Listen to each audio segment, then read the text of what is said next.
What's good, YouTube? Chaos Reality here, talking about Ycs Philadelphia. And if you guys don't know yet, it was Chaos Dragon decks that got first and second place. The final game was Chaos Dragons versus Chaos Dragons. Now, I'm just about to talk about why Chaos Dragons are so good. What makes this very cheap deck that costs you maybe 20 bucks minus the BLS? What makes this deck very good and able to be like $1,000 decks like Dino Rabbit and $500 decks like Inzectors, Windups, Heroes. So yeah, I'm just about to explain that, guys. Explain that to you guys right now. Pretty much, this deck, it's full of beaters. I mean, all these are boss monsters, and that's a huge pile of boss monsters. And it's so easy to get out the boss monsters, it's ridiculous. Not to mention this loop right here, the double red eyes. I run 2 light pulsars, but yeah, usually people run 3. Pretty much, it's amazing. You summon him on the field, special him. Pretty much your opponent can't get rid of it. You destroy him, or even if you have him in the grave, let's say they dark hold. Both of them are destroyed. Light pulsar's effect, special him. His effect, special him. I mean, Dino Rabbits can't really get over it. Not to my knowledge, at least. But if you have this loop, it's pretty much game. I mean, I know Inzectors can get rid of the loop, because I've done it before. But that's why they also run Dark Flares. This is another boss monster, easy to summon. It's like BLS Chaos Sorcerer. And it sends dragons to the grave.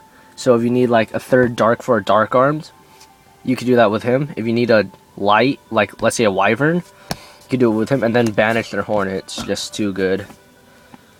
But yeah, this is the deck profile. I'm just explaining cards. Dark Armed. This deck could easily manipulate the grave. You could use cards like Future Fusion, which is a very, very, very overpowered Foolish Burial. Because Foolish Burial sends 1 card. This sends 5 cards, 5 dragons to the grave. You could easily manipulate it if you have Dark Arm in hand. Future Fusion, 3 Darks in grave, special Dark Arms. It's just so good. And then 2 turns later, get a 5,000 beater if it's still on the field.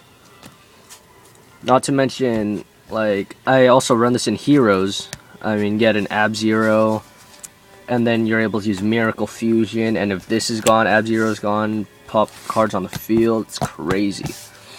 But yeah, another reason this deck is amazing is because you got 3 Chaos Sorcerer and a BLS. BLS itself is a very overpowered card. I still don't understand why Konami brought him back. This card alone wins games, and these 3, pretty much they get you out of tight spots. If you're facing Dark Worlds, special, banish Grapha, and Inzectors, sure. Dino Rabbits, yeah. I mean, they can negate it with Lagia, but if they negate it with Lagia, then there's Dark Fodder for dragons. And this deck, it sometimes has a hard time keeping the darks in the grave to banish for these. So pretty much negating his summon helps a lot because it leaves a dark in the grave. But yeah. And then you also got cards like Gores, because Chaos Dragons don't run a lot of traps, if any. I don't run traps. And then Trag, because, yeah. What also makes this deck really fast and consistent is the fact that it could run the Lightsworn engine. It could run like JD, which is the boss monster. JD plus Light Pulsar plus Red Eyes equals game.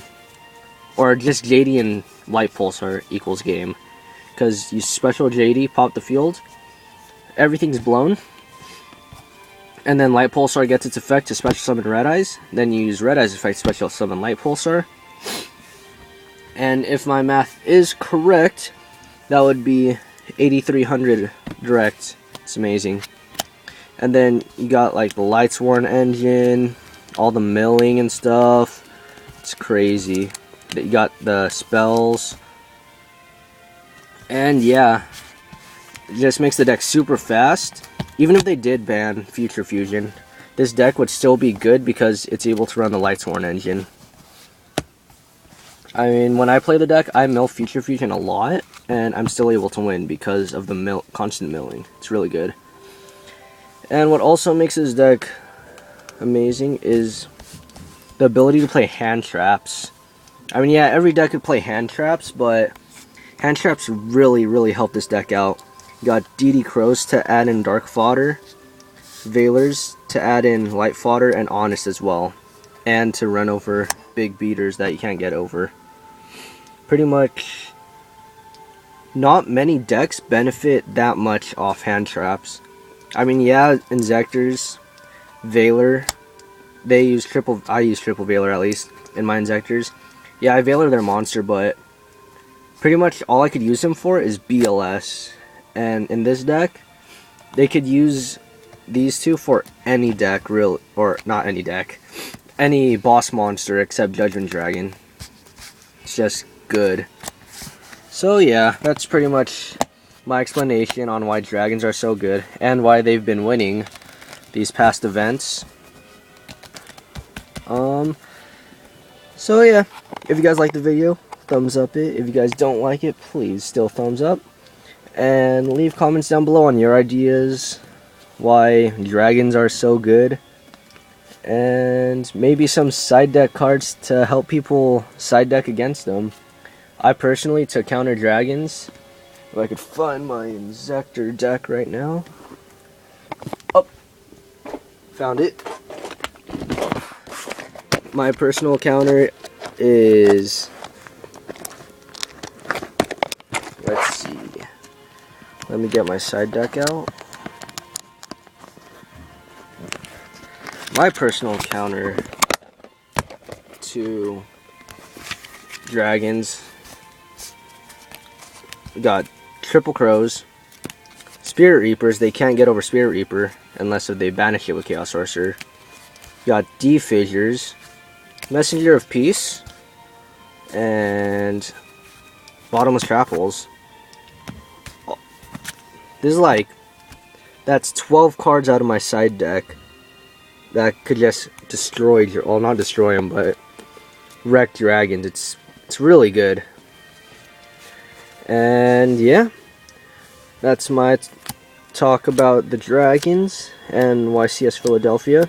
I myself didn't go because I am in California, and I don't think I would.